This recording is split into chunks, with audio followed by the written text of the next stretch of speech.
Niger one.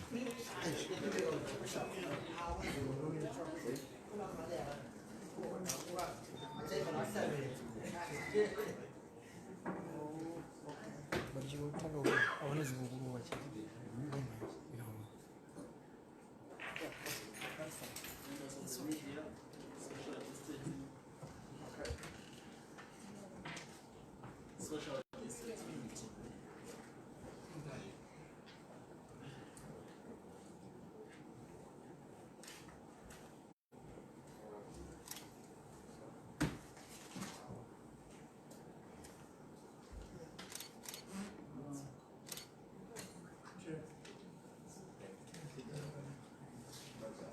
Nomás gracias.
Good evening, members of the press. Welcome to this post-cabinet briefing. I'll hand you over straight to the Chief Secretary to the President, the Cabinet, Dr. Swanda. Thank you.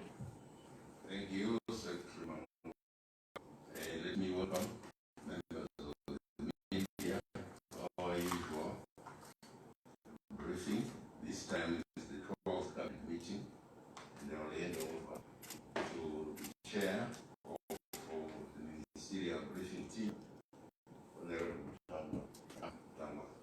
Thank you, Chief Secretary, and thank you, Permanent Secretary. And once again, I want to welcome you to this call cabinet meeting in Madrid. With me, I've got my colleague ministers who are there to answer all the questions you may have. Honorable, right next to me here, there's Honorable Professor Bobira, Minister of Higher Education, and behind there is Honorable Minister Nzenza, Dr. Nzenza, Minister of Industry and Commerce, and right behind there, there's Honorable Professor Mavima, Minister of Public Service, Labour and Social Welfare, and Honorable Obadiah Moyo, Minister of Health.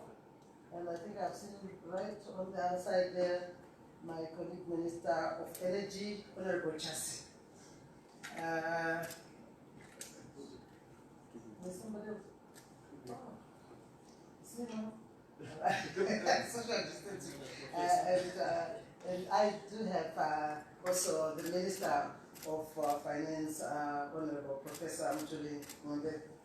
So your questions will be tackled at the end of the brief. Today, Cabinet considered and approved a report on the country's preparedness and response to the COVID-19 outbreak. And this was presented by the Chairman of the Ad Hoc Interministerial Task Force on COVID-19, Honorable Vice President KCG Mohadi. Notable progress has been registered with regard to the procurement of the requisite equipment for testing, as well as the protection of the frontline health personnel and supporting staff. Salient areas where remarkable achievements have been made include the following: the conduct of a total of 3,380 rapid result screening and PCR tests as at 19 April 2020, which is yesterday, compared to the 600 tests that had been done by the 14th of April 2020. The number of confirmed positive cases of COVID-19 stands at 25, which is up from 17 that had been recorded as at 14 April 2020. B, the receipt of a total of 4,499 rapid results test kits from Namibia on 15th April 2020 and their subsequent distribution to provinces. Furthermore, 6,000 additional rapid results test kits have been procured through UNDP Global Fund and INSCO, with each of them availing 3,000 kits.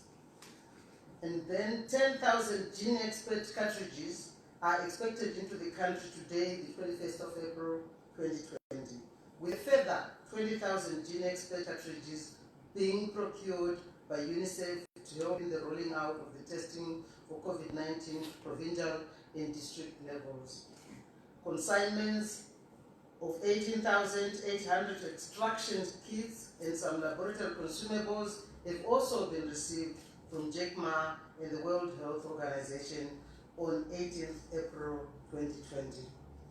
And C, the partitioning of Barrenetho Hospital into red and green zones is 95% complete, while the renovation of the Beatrice Road Infectious Diseases Hospital has commenced with funding from INSCO. 13 ICU facilities with a total bed occupants of 100 have also been identified across the country to take care of the projected 5% critically ill patients who may require ICU services. And D, the launch by His Excellency the President of the Republic of Zimbabwe, Comrade E.D. Mnangagwa, of the 2023 call center at Newlands on 16th April 2020. Since the launch of that call center, a total of 3,800 calls have been attended to. Then E, authorization of an online education program, Ruzio platform, by the Ministry of Primary and Secondary Education. This is to offer learning to pupils and ensure they do not regress while observing the COVID-19 lockdown. There is also raising by the insurance industry of an initial 1.5 million towards the fight against COVID-19, availing of free life cover to all health practitioners to the tune of a total of about 16 million by various insurance company worker. And F, the enactment of Statutory Instrument 90/2020 to control goods, general imports and export license of COVID-19 goods, as well as Statutory Instrument 92/2020 to regulate standards adherence in the manufacture and supply of personal protective equipment and materials.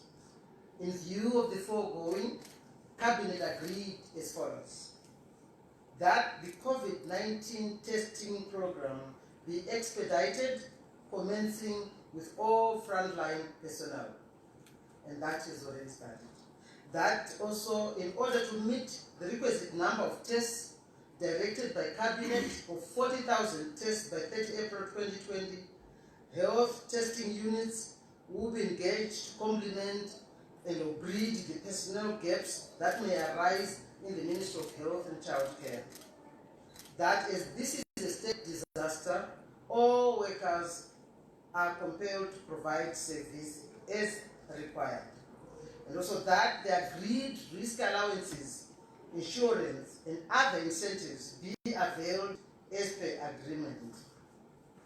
And also that daily statistical updates on COVID-19 status in the country, as well as the nation preparedness, be availed by the Minister of Information, Publicity and Broadcasting Services and Minister of Health and Child Care. And finally, that discussions regarding the proposed moratorium on prices identified basic commodities. These were concluded, and announcements in this regard will be made in due course. Then there were presentation on 100-day priority projects. The first report was given by the Minister of Higher and Tertiary Education, Innovation, Science and Technology Development. Progress to date includes the following: completion of the final draft of the new agroecological regions map of Zimbabwe and review under the Geospatial, Aeronautical and Space Science Capability for Zimbabwe Development Program. Then B, the initiation of 30 innovation projects in established innovation hubs at UZ, MSU, Chinhoyi University, NAST is 100% complete. Then C, the establishment of industrial parks at UZ, CAT and MSU is well on course, and it's 60%, 75% and 45% complete respectively.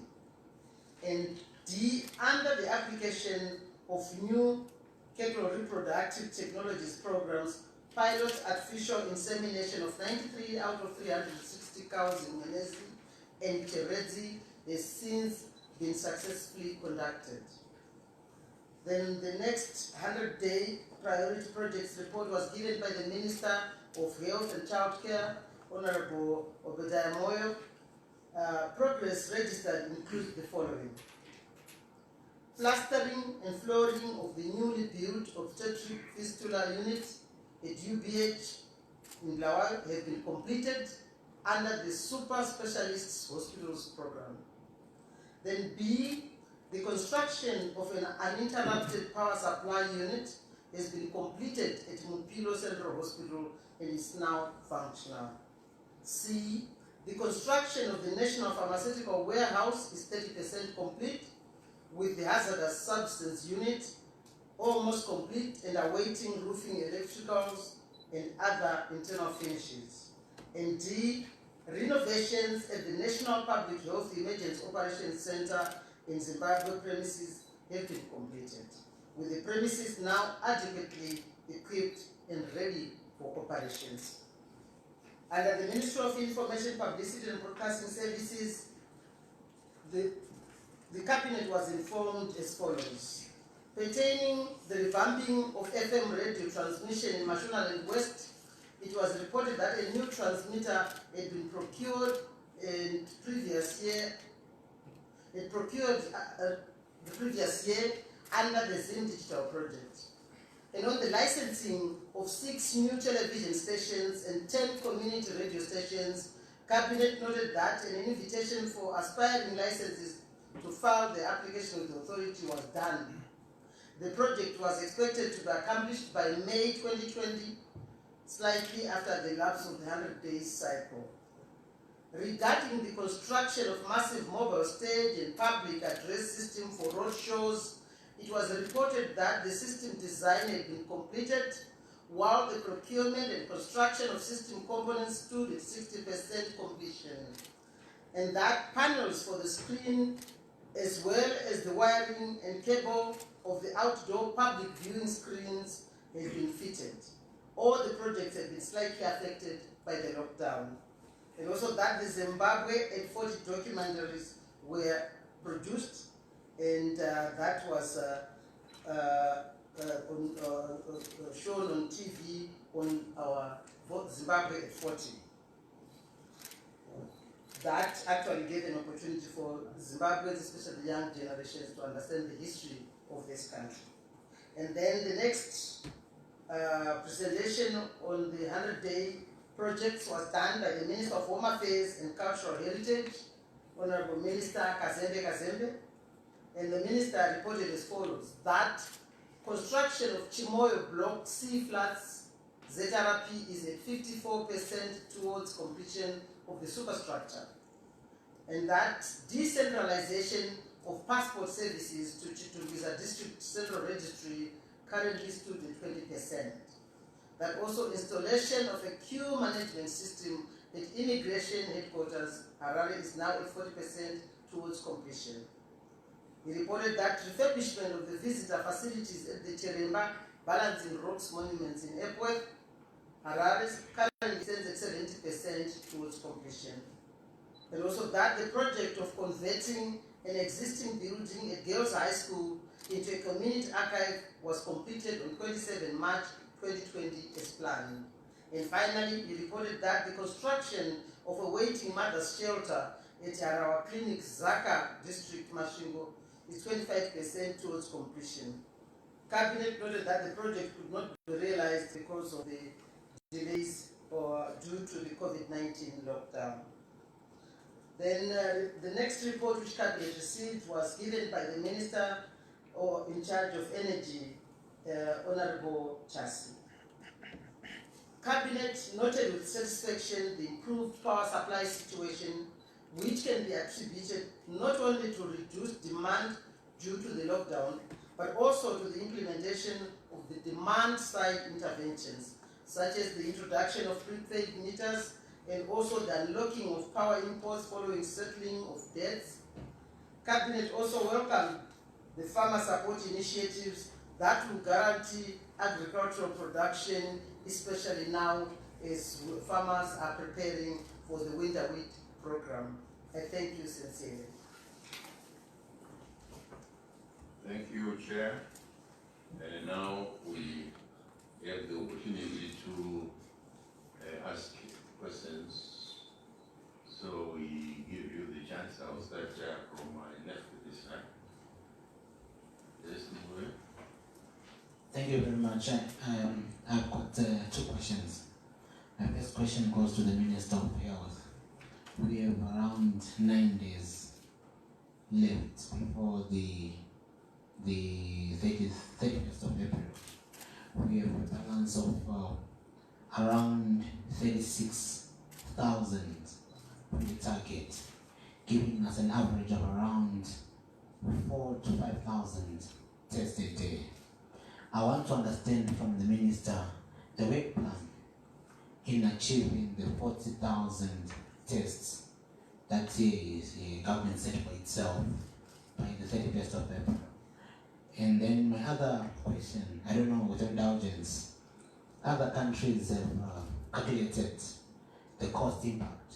This question in the Minister of Finance. Other countries have calculated the cost impact of COVID-19 and the lockdowns. Has Zimbabwe done so?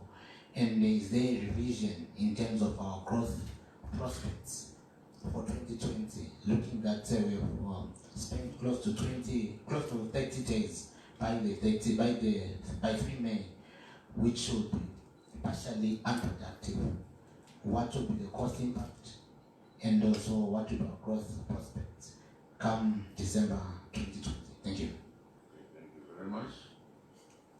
Okay, we'll turn your hand from the left.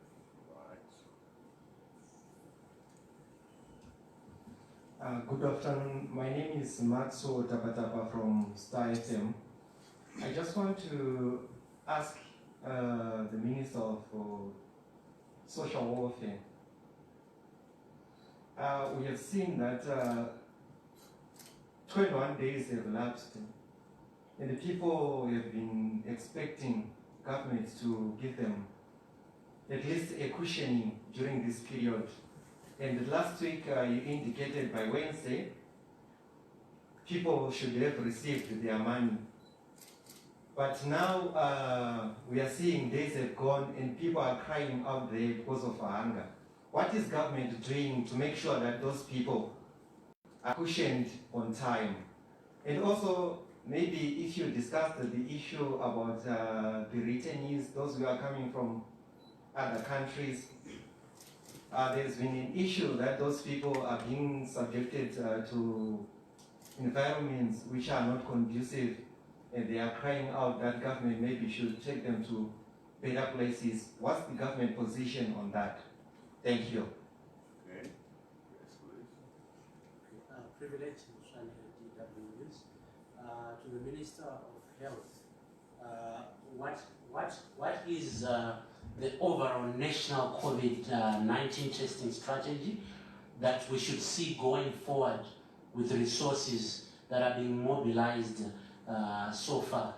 This coming from a background that my colleague has just mentioned of the target of having at least maybe 1,000 tests per day, as previously mentioned in previous meetings. Privilege, you know, from which paper? Sorry, I just want to know. Deutsche Welle, the German International Broadcast. It's John Cassin, Channel Africa, SABC. The question is directed to the Minister of Health. It's on the request maybe for explanation. We saw some tweets from your ministry saying that the country is facing some malaria outbreaks. At the time, the whole world is also battling with COVID-19. Some have already started saying that Zimbabwe could be focusing on COVID-19, neglecting other ailments like malaria, which are killer diseases as well. So how many people have died? How many people have been affected? And in terms of combating COVID-19 without overlooking other diseases, what are you doing as a ministry and government as well? Thank you very much. At this stage, let me revert back to the chair. Yes, sir. Thank you very much. Secretary and Kodisan. That's how you Kodisan is now forgiven. Thank you.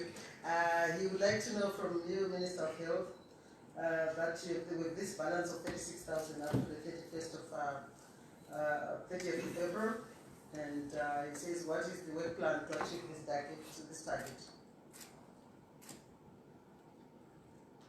Minister? Thank you very much for that question.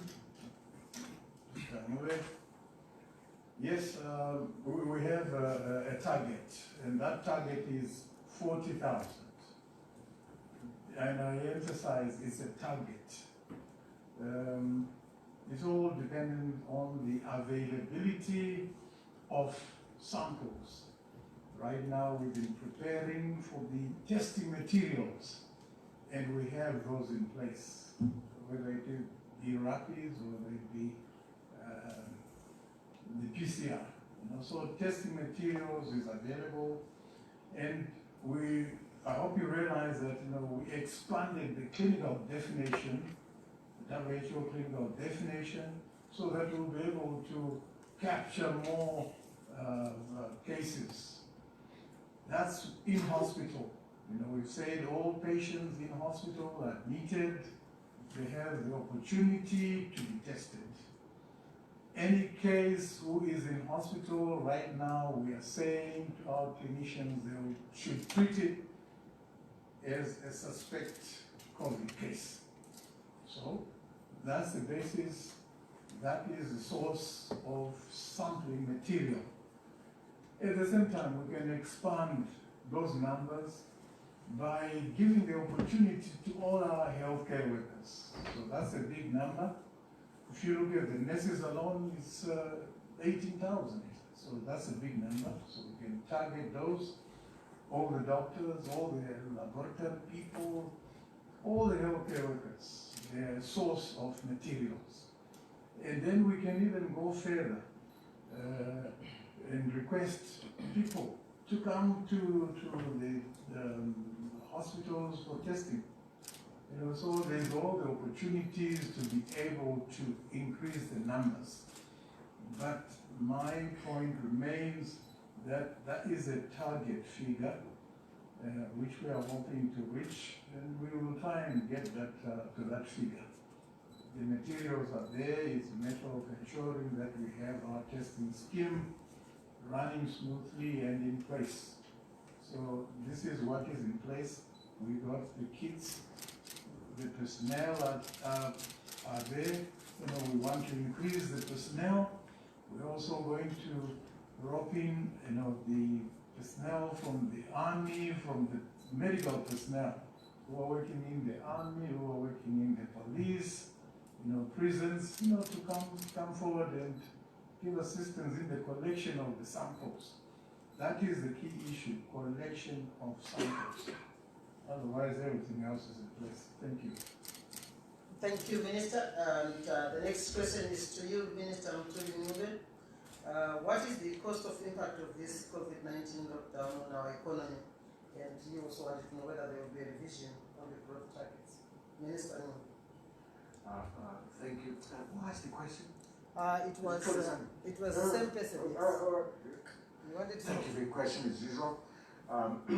Yes, we are working out the cost of the pandemic as we see things. It's not an easy exercise, I must say, because you see the channels of transmission of action are numerous.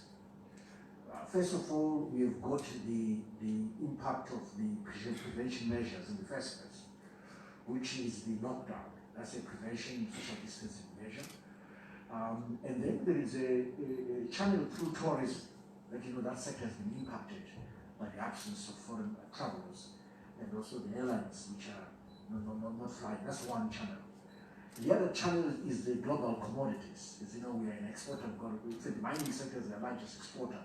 So that, again, commodity prices are being impacted by global demand, which is tanked. But there's an upside. The upside is on the price of oil. You notice that the oil futures yesterday fell even before zero, if you've been watching those capital markets, which means that now oil companies will actually pay you to take the oil away from them because there's no storage capacity. Literally, that's what it means. So there's that positive impact because we're a net oil importer. I could go on in terms of channels of impact. So it's quite a complex exercise. So we're working on the cost of that. We've just extended by another 2 weeks in terms of the lockdown. We're factoring that in. We'll be able to share with you in the fullness of time what that cost is. Naturally, that means we will have to revise our growth figures. What has been done so far for the whole Sub-Saharan African region has mainly been from the World Bank and the IMF, where they've said on average they expect countries in Sub-Saharan Africa to see their growth, GDP growth figure at an average of minus 1.5%. So those are also the growth figures that we kind of anticipate for Zimbabwe. They could be worse, they could be slightly better, but we should expect an impact. And again, once we've concluded on the cost of the pandemic, we will then to revise the growth figures and share those with you. So watch this space, we'll be able to come back to you. Thank you. Thank you, Minister. The next question was from Steinfeld. I didn't get the name. Maxwell. Maxwell, thank you. It's from Maxwell Steinfeld, and this question is directed to the Minister of Public Service, Labour and Social Welfare. He wants to know that last week you talked about this cushion allowance, and now 21 days have lapsed, and people complaining, they're crying of hunger.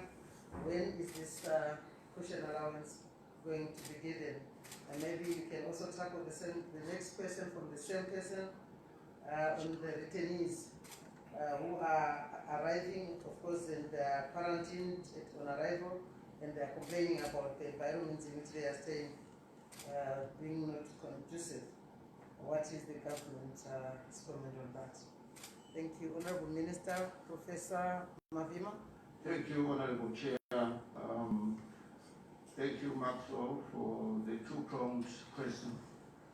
On the issue of cushioning, we have two programs that have been initiated for the urban areas. The first one is the Cash for Cereal program. You know that it was running in Harare and Bulawayo only. In both the metropolitan provinces, we continue to register people. In Harare, as of last week, we were at I think 11,000 people, 9,767. In Bulawayo, we were at 11,664 beneficiaries. And payments of $1,764,000 $1,764,154 have been made in Bulawayo, in Harare, sorry, and in Bulawayo the payment of $2,105,935 has been made, but we continue to register people in both metropolitan provinces, and we will continue to roll out. We have now moved this program to other urban areas, and we have started transfers in Rusape, in Kaliba, in Padoma, in Bindura, in Wange, in Victoria Falls, in Bedbridge, in Plumtree, in Gwanda, in Kekwe, in Mvuma, and Chirumi. But we continue also to include other urban areas, and the registration is taking place. That's the Cash for Cereal program. Then the COVID-19 relief program, which also is a cash transfer program, where we are giving $200 per head per month. We have now a database of 1 million people, 201,631 individuals whose livelihoods were affected by the lockdown have been registered from representations that came from the Ministry of Women Affairs, Community, Small and Medium Enterprise Development, and local authorities, as well as informal traders associations. So 200,000, I would say, have come from that database.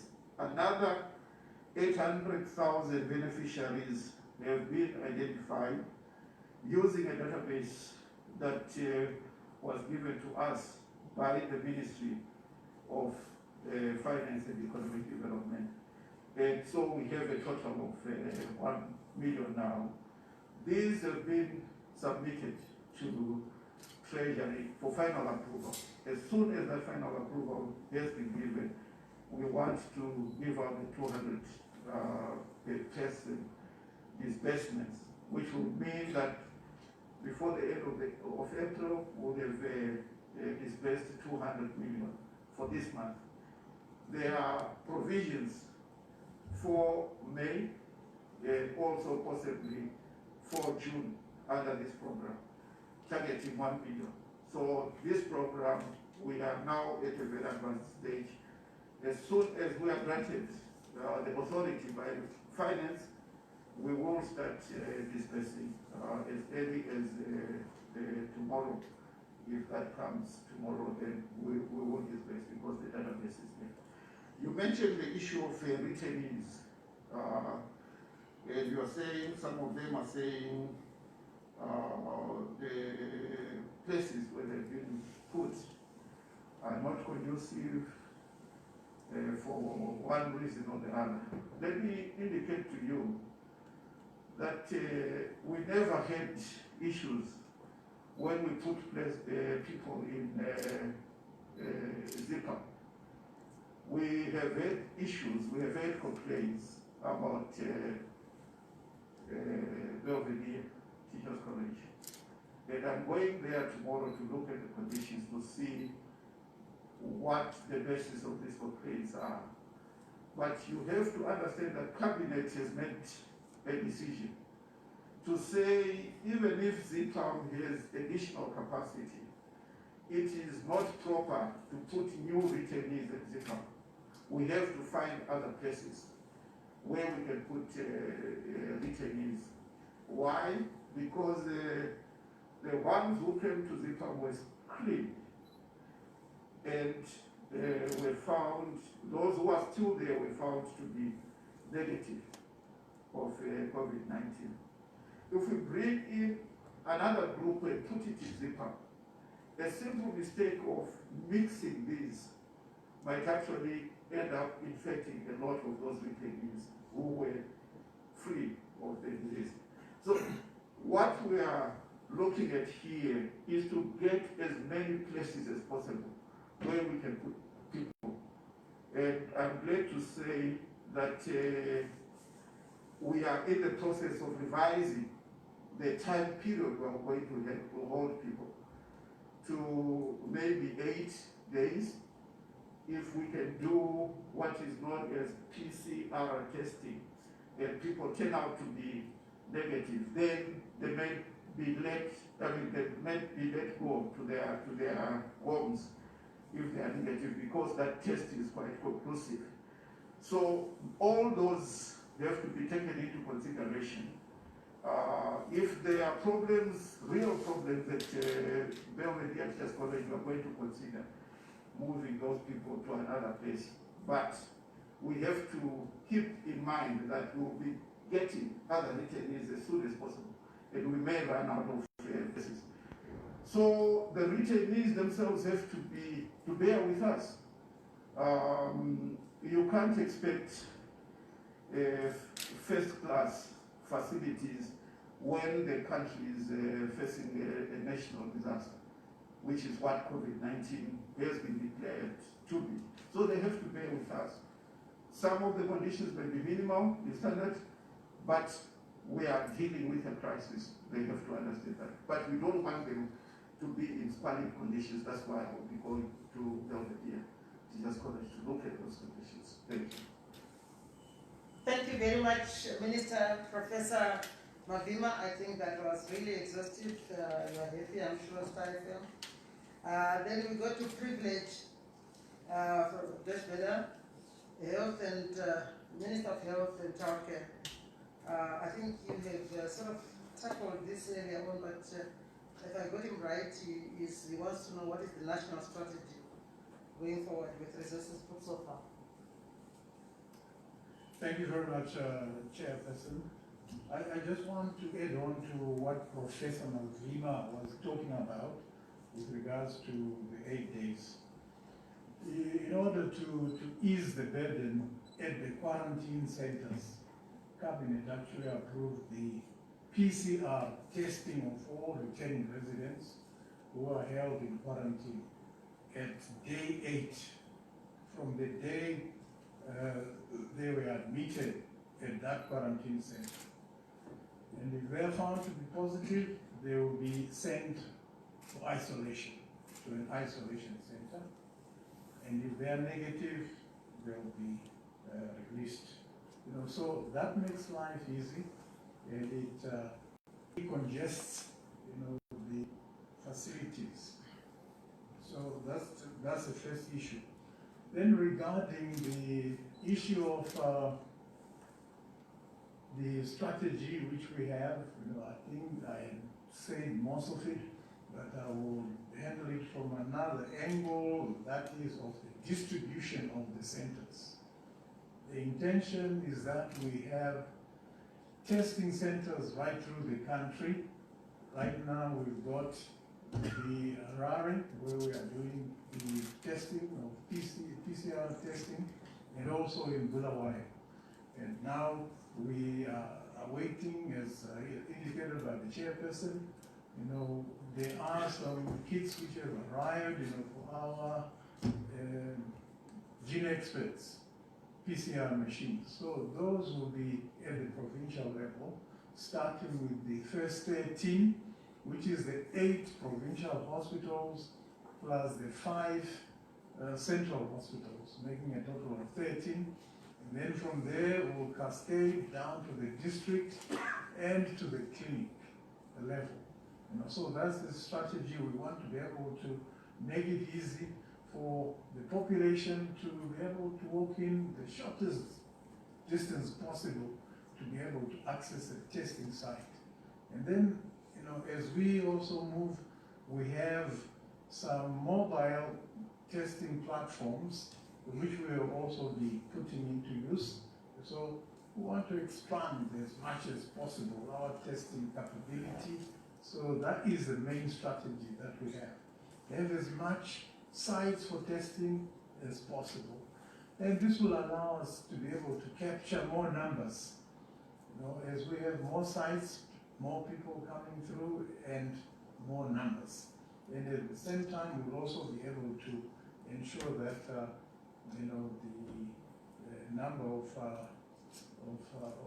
tests that we have are also increased. So thank you.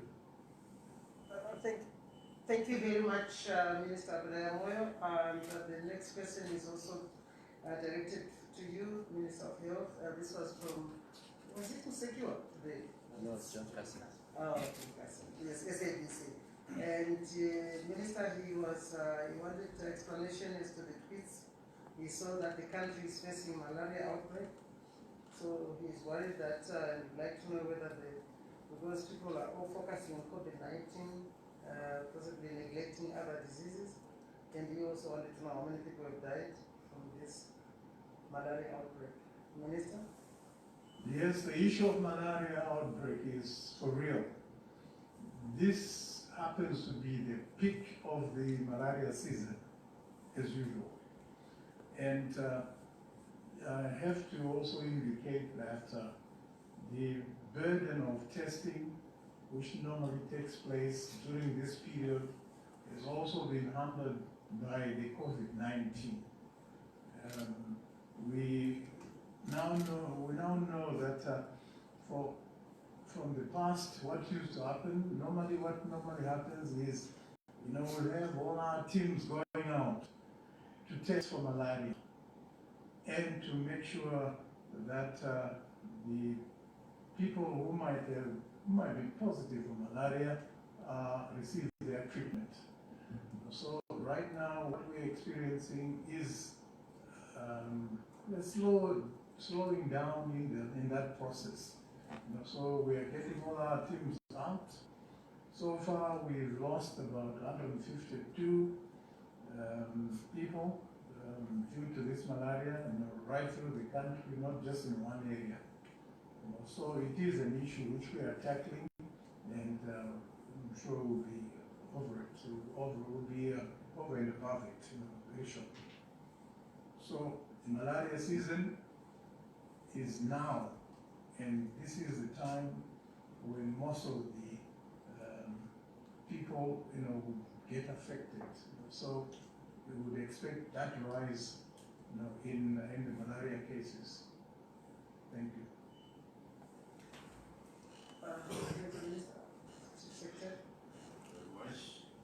Okay, now we come to the second part and last part. Right at the back. Alright, thank you, Taku Chiambaku from Zimbabwe's TV. My first question goes to the Minister of Social Welfare. You highlighted that you are going to be giving people $200, but given the inflation rate and things on the ground, $200 is not enough to get basic commodities. So is it not also prudent for government to consider giving out food hampers to the affected people on your list, in as much as you might complement them with the $200 per head? Because we heard from the president 2 weeks ago that there's going to be a revision of the budget. So with the monies being revised towards fighting COVID, can you not then also supplement the $200 with food hampers, because $200 cannot get you much with a 2 kg packet of rice going for $100. And then to the Minister of Industry, I wanted to find out the moratorium that the Minister of Information just told us about regards the basic commodities. How is it going to be structured? I know she didn't tell us about the basic commodities that are going to be covered.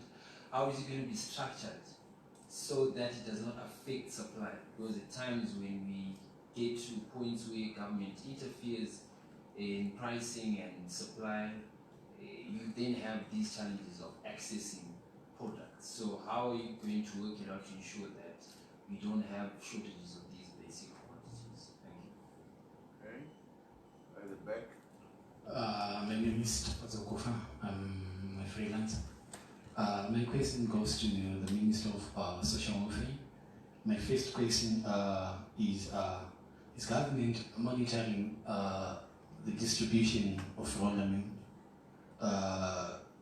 Is corrupt tendencies now common at the distribution points?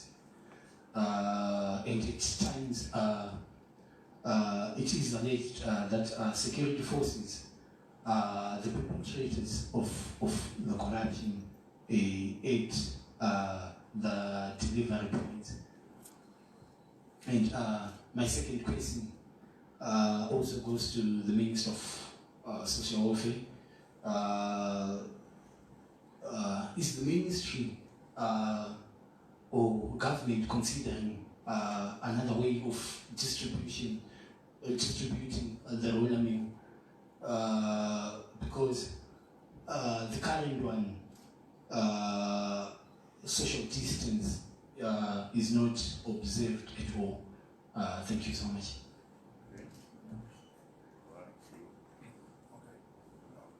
My name is Farai Machirenga from the Arab. My question goes to the Minister of Energy. Like the Minister of Finance has said, the price of oil on the international market has been falling down since probably the emergence of this pandemic. And we have seen in the past week or so the price of fuel going up in Zimbabwe, and the Minister in one of the tweets promised to give an explanation as to what was the reasoning behind that increase. And second, he wanted also to find, maybe if you could explain the reasoning for that increase. And also what if the government, in some previous briefings, he has indicated that government is trying to put in place mechanisms to regulate the liquid petrol gas industry. And wanted to find out what has been put in place so far. There's also been an astronomical rise of prices in that area. Right at the back. Okay. A privilege, Moshanil, DW News again. To the Minister of Energy, how are we taking advantage of the fall in oil prices to stock reserves, seeing we are a net importer of fossil fuels? The prices international now, they are beyond zero. So we could take advantage maybe of building reserves when prices are down. Now there is one at the back. I'm not going to repeat what so many. Thank you. My name is Owen Mandover from ZBC. I can say the Minister of Education is not around, but my question relates to the issue of the e-learning platform that Minister Mchamba talked about, that has been introduced by in cabinet. I just want to find out how is it going to be working. Is it a platform that is going to be accessible to all pupils across the country? What are the modalities in terms of implementing the platform? Thank you. All right. Right, we have the last one. Thank you so much. My name is Enwe Yotam. I'm a freelance journalist. My question goes to the Minister of Home Affairs and the Minister of Health. We are now in 4 weeks of lockdown, and at our security services checkpoints, there is no ablution facilities. What is going on exactly?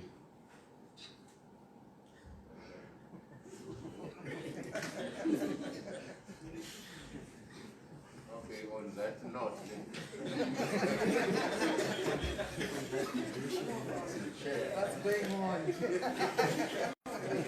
right, thank you. Okay, thank you very much.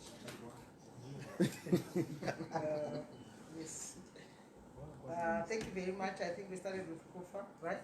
And the question was directed to the Minister of Social Welfare. Thank you very much. I think we started with Kufa, if I got the name right.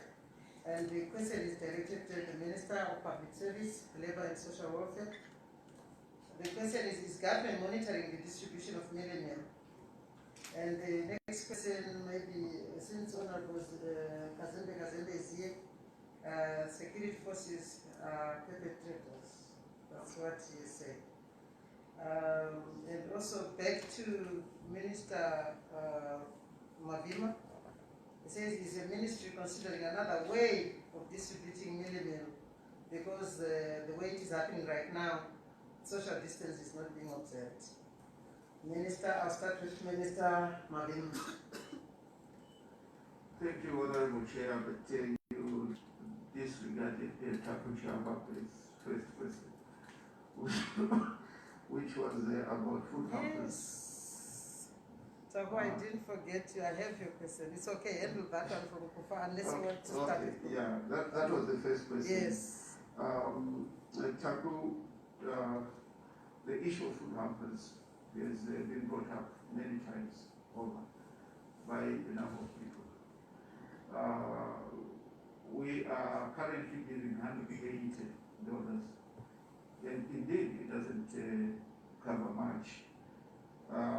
What the idea was with the $180 was it was going to be able to access subsidized government.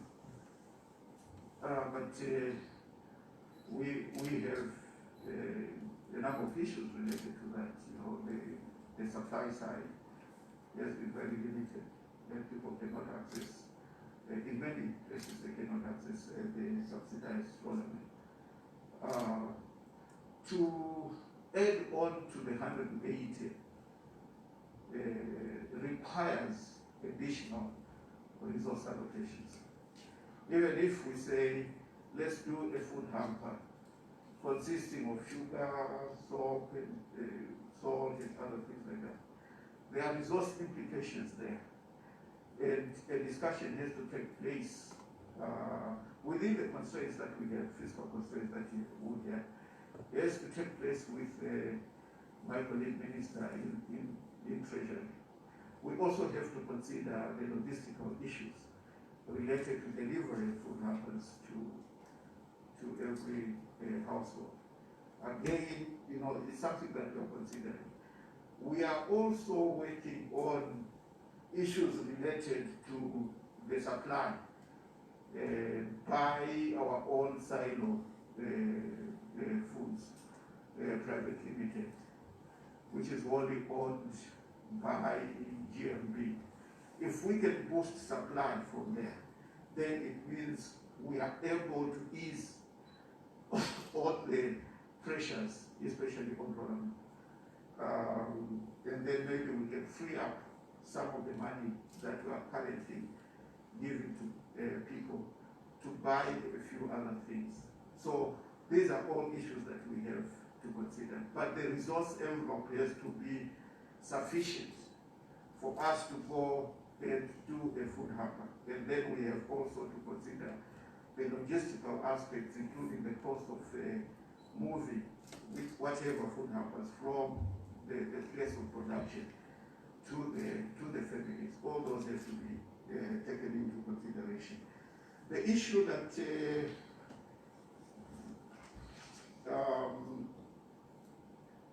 whether government is monitoring the distribution of roller meal, I'm assuming that this is roller meal that is coming from supermarkets, which is really outside the purview of social welfare.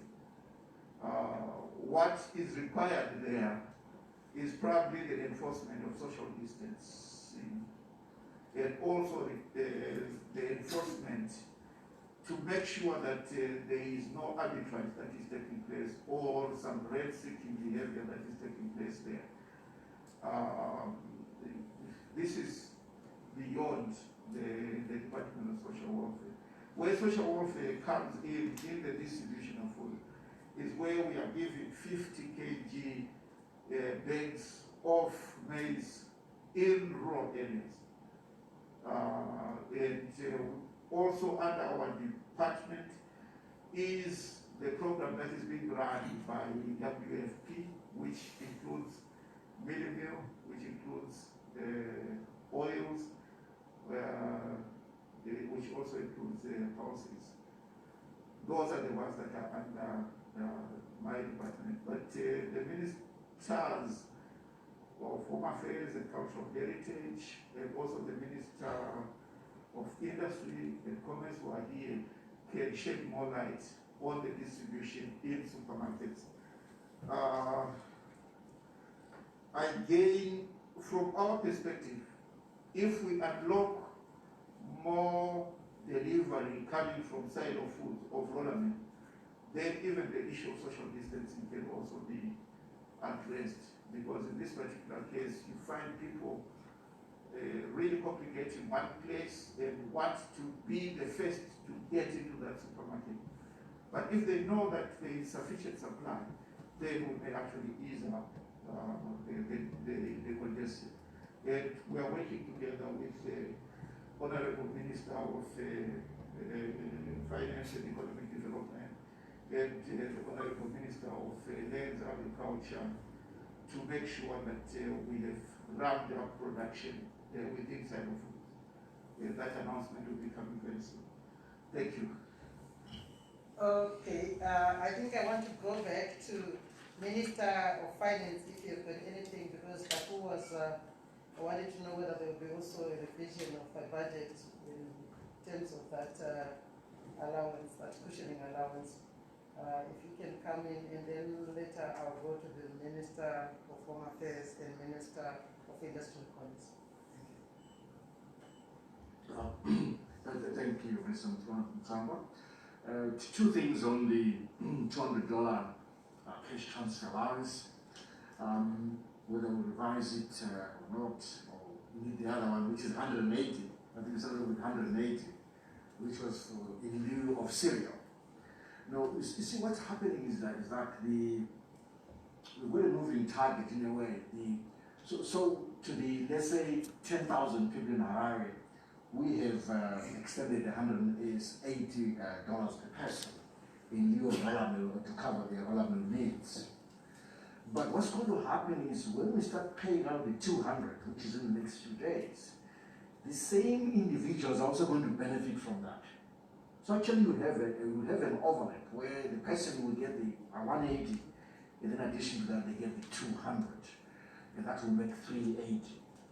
But of course the 200 is only for 3 months, because that was meant to cover the COVID-19 impact, while 180 is permanent. So then after 3 months, or even earlier, we would again look at those figures and see if we can push them upwards. We remain flexible, frankly.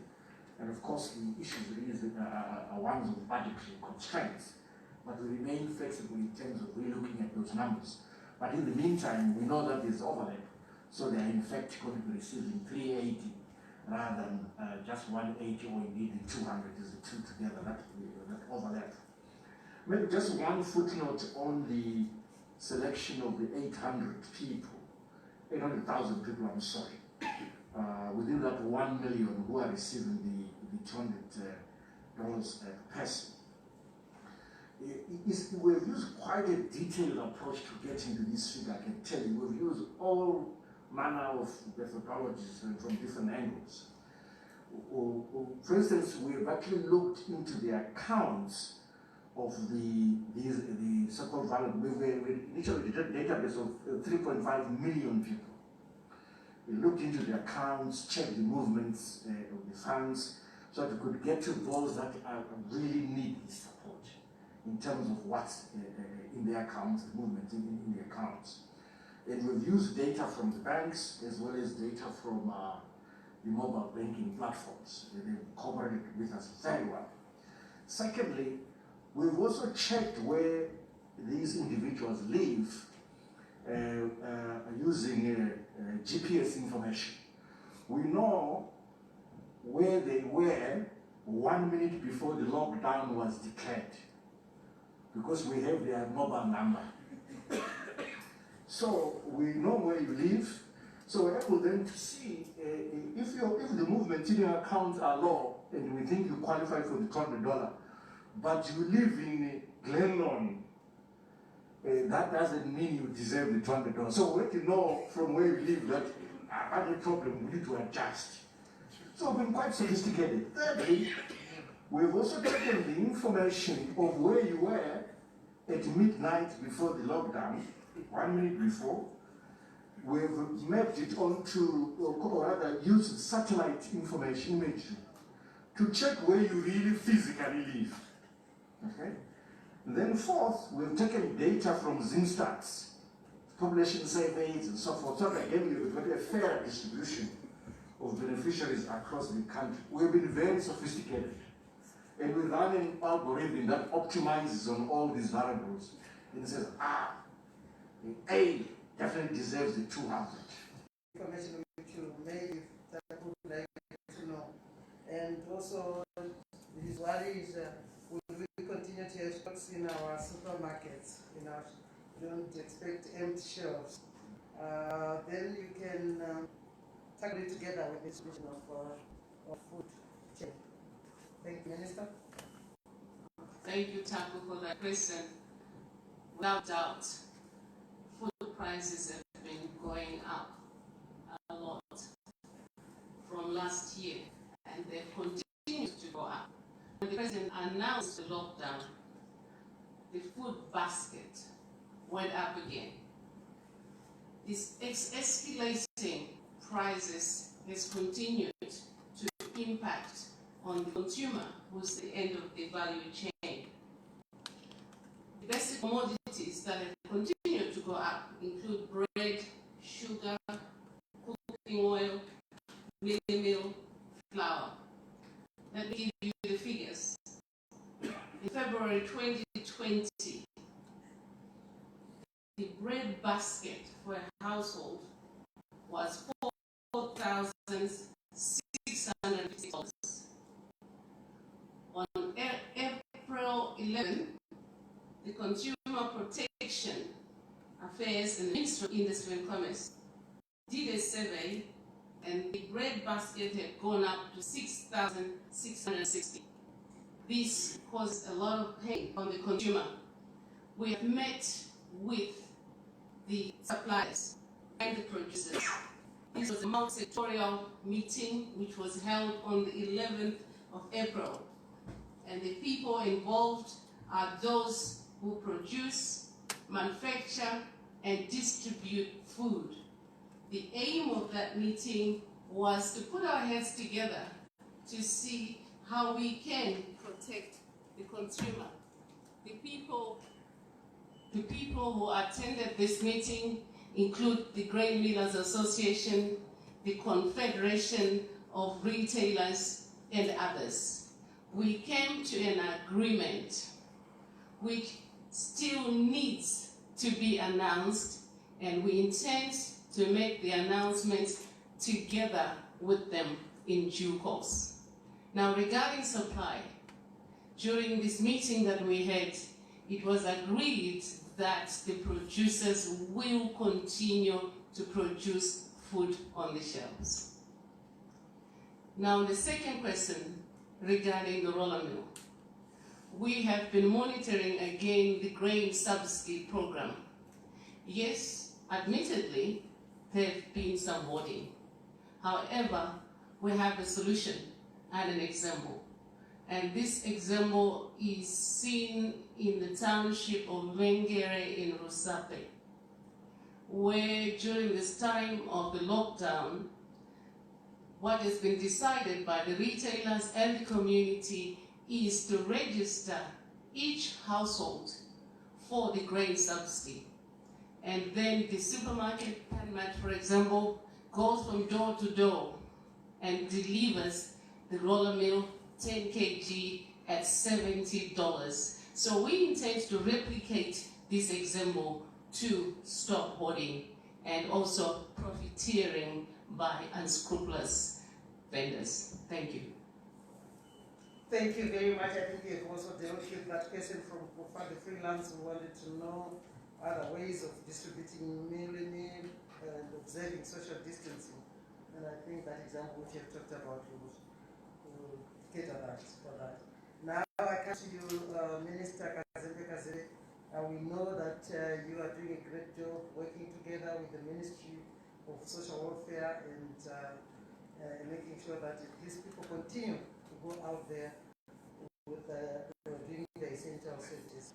But far freelance says some people are saying security forces are perpetrators, especially when it comes to the distribution of medicine. Minister? Okay, thank you. Thank you, Honorable Chair. Let me start by adding on to what my colleague has just said, Dr. Nzenza. Yes, indeed, we are working together with the ministry to ensure that, especially the rollerblade gets to the people. In fact, contrary to what has been doing rounds in the media, it is government that directed that security agents must ensure that rollerblade gets to the people.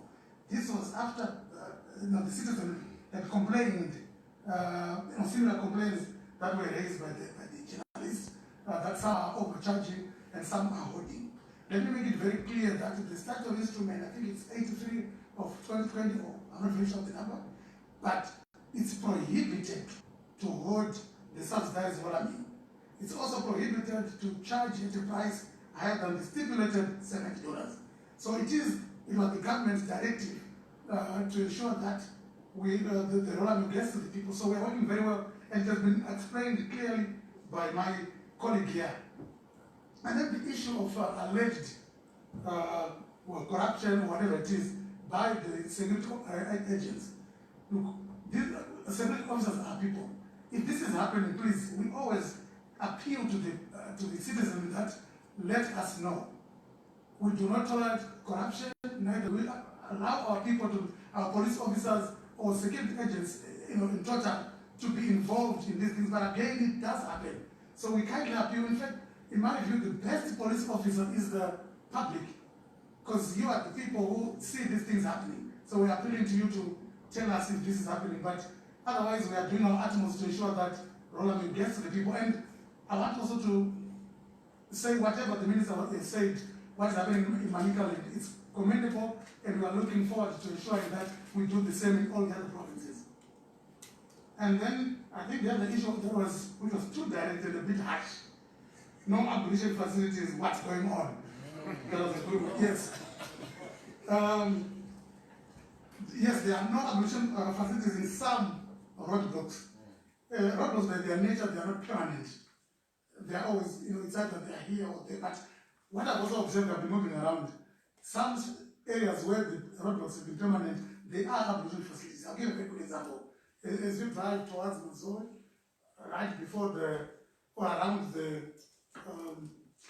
toll gate, or even after Mazoe, there are abolition facilities, but I agree that there are some areas where we do not have abolition facilities. But like I said, these roadblocks are normally temporary. That's why also they rotate the people.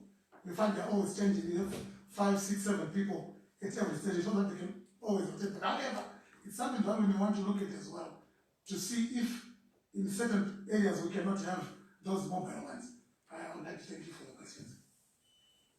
Your chair had not gone to that question as yet, but anyway, thank you for answering. Yes. That's all right. Thank you very much, Honorable Minister. The next question was from Farai Herald, and this question is directed to the Minister of Energy. The price of oil has been falling down, price of fuel going up in Zimbabwe. What is the reason for that increase? And also, earlier on, there was a report that there will be mechanisms which will be put in place to regulate liquid gas, because there is astronomical rise in prices of liquid gas. I think this question, you can tackle it together with the question from Deutsche Welle, who was also asking about what are you doing? Are you taking advantage of the prices which are low internationally to build reserves? Honorable Minister of Energy. Thank you very much. Thank you very much. I think I have to start by saying that, broadly speaking, when we speak about fuel, there are broadly speaking two determinants of prices, which is the FOB, which is international, and then we've got our own local conditions, which add onto the FOB. Now, our own macroeconomic situation comes into play here, in particular the exchange rate.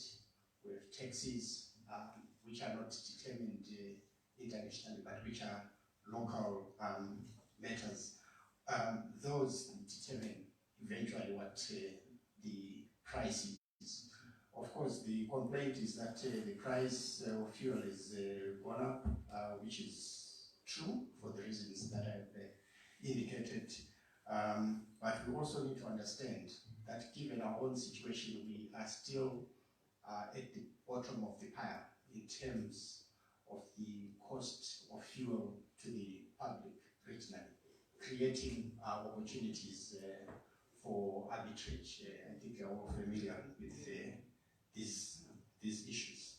Now, at the international plane, we've had a very novel and key development where we now, we've experienced for the first time negative crude oil prices. This has never happened before, and it's explicable in two respects. First of all, geopolitical issues happening, Russia and Saudi Arabia, and then of course the COVID situation, which has reduced demand.